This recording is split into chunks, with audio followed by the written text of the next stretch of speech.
Cobra Kai never dies. Until its students do. The final season of Netflix's hit dramedy Cobra Kai, itself a spin-off of the Karate Kid franchise from the 1980s, is split into 3 installments. Part 1 was released on July 18th, with Part 2 now streaming. Part 3 will arrive in early 2025. This second chapter of the final season brings the Miyagi-Do Dojo to Barcelona for an elite international karate tournament known as the Sekai Taikai. The finale to Season 6 Part 2, an episode aptly titled Yunjangdo, and You'll See Why, features a title match between Miyagi-Do's Robbie Keane, Tanner Buchanan, and the Iron Dragons Dojo's Axel Kovacevic. Patrick Loews, Axel, brooding and muscular in his 6'3" frame, towers over Robbie as the fight begins. Miyagi-Do's captain quickly tires himself out through a series of attempted hits that prove futile to Axel's formidable defense.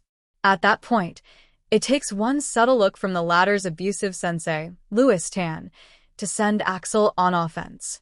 The fighter repeatedly strikes Robbie, drawing blood by a punch to the mouth. When Axel tosses him outside the competition mat, Robbie comes face-to-face with Cobra Kai rival Kwon Jae-sung, Brandon H. Lee. Kwon hits him with a quick jab, and Robbie's Miyagi-Do teammate Miguel Diaz, Zolo Mariduena, quickly takes exception. Miguel crosses the mat to confront Kwon when Axel knocks him to the ground. Within seconds, Robbie and Miguel square up with their competitors. Before the Sekai Taikai host can put an end to this confrontation, he is knocked unconscious by a disgruntled sensei whose team was banned for drug use.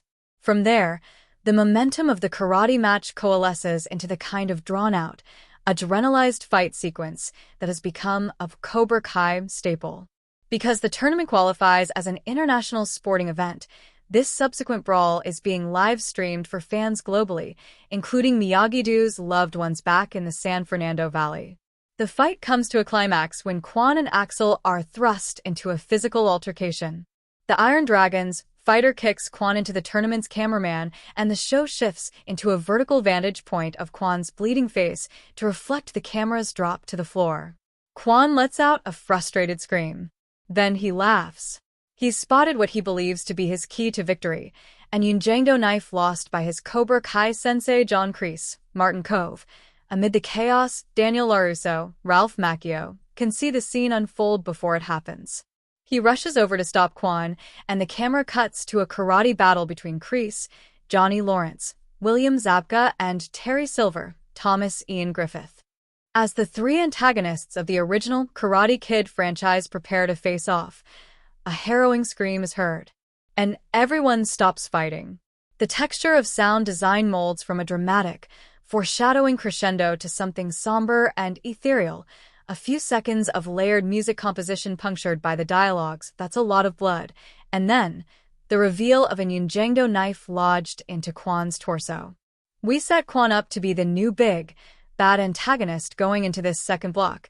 Series co-creator Hayden Schlossberg tells Variety in a conversation alongside co-creators and showrunners John Hurwitz and Josh Heald.